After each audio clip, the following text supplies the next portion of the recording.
নমস্কার বন্ধুরা, ছাদ বাগিচা চ্যানেলে আপনাদেরকে স্বাগত জানাই।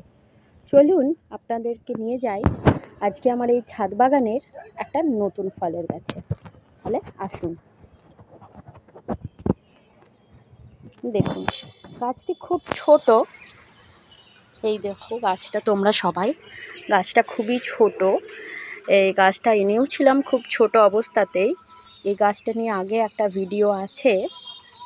গাছটায় যখন মুকুল এসেছিল আমি এই গাছটার ভিডিও করেছিলাম, তোমরা সবাই হয়তো দেখেছো ভিডিওটা। দেখো গাছটা, এখন গাছটাতে মুকুল চলে এসেছে। মুকুল আসার পর গুটি ধরে গেছে। দেখো গাছটা দেখে বুঝতেই পারছো, এটা হচ্ছে থাই ভ্যারাইটির আমড়া গাছ। খুব মিষ্টি আমড়াটা। গাছটার বয়স খুব বেশি নয়।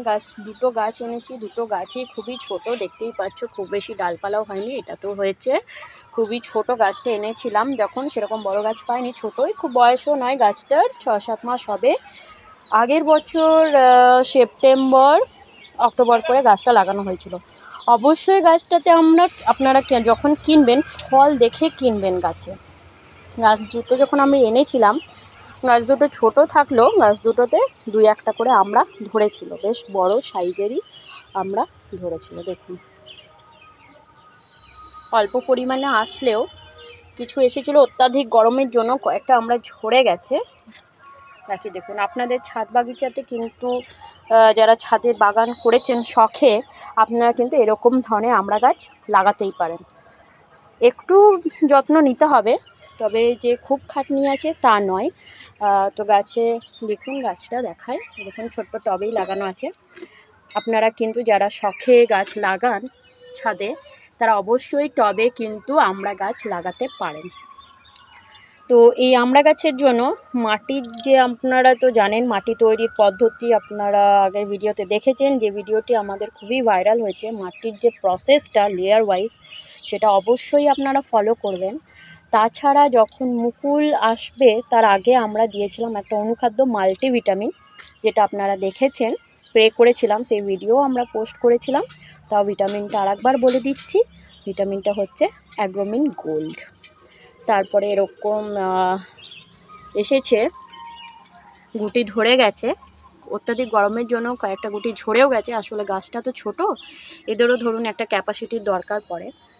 তাছাড়া মাঝে মধ্যে তো নিম অয়েল স্প্রে করছি, এছাড়া দিচ্ছি তরল জৈব সার, দেখুন।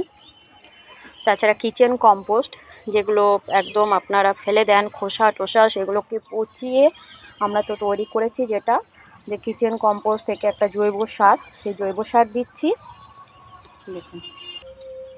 তো বন্ধুরা, আর একটা কথা বলে রাখি, এই যে গাছের মাটি যেটা আপনারা ব্যবহার করছেন বা যাতে লাগান না কেন, তার ড্রেনেজ সিস্টেমটা যেন খুব ভালো হয়। জল যে একদম জমে থাকলেও কিন্তু গাছের ফল ঝরে যাবে, ফুল ঝরে যাবে, মুকুল ঝরে যাবে, আবার পুরো ড্রাই হলেও কিন্তু সেম প্রবলেম হবে। তো ড্রেনেজ সিস্টেমটা যেন খুব ভালো হয়, আর মাটিটা যেন একটু ভিজা ভিজা থাকে, আপনারা এটা অবশ্যই খেয়াল করবেন। আর একটু আমরা মাঝে মধ্যে ফাঙ্গাস লাগলে সাফ ফাঙ্গিসাইডটা ব্যবহার করি। তাছাড়া মাসে একবার করে তরল জৈব সার দিচ্ছি। আর একটা কথা বলে রাখি, এই যে অত্যাধিক গরমে আপনারা কিন্তু অবশ্যই সর্ষে খোলটাকে অ্যাভয়েড করবেন, এতে কিন্তু গাছ আরও জ্বলিয়ে দেবে, এটা গাছের ক্ষতি হবে। তো বন্ধুরা দেখুন, আপনারা কিন্তু অবশ্যই একটা আমড়া গাছ আপনাদের শখে ছাদ বাগানে অবশ্যই লাগাতে পারেন।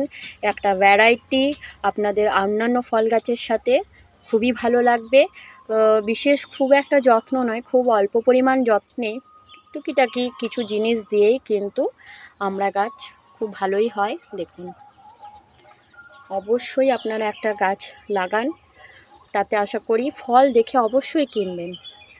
আপনারা যে কোনো ধরনেরই ফল গাছ কিনুন না কেন, আপনারা কিন্তু ফল দেখে অবশ্যই গাছ কিনবেন, নেবেন। দেখুন, গাছটা খুব ছোট অবস্থাতেই নেওয়া ছিল, গাছটার বয়স সেরকম নয়। সামনের বছর আশা করি আরও ধরবে, এই বছরেই আমাদের ফল দিয়ে দিয়েছে।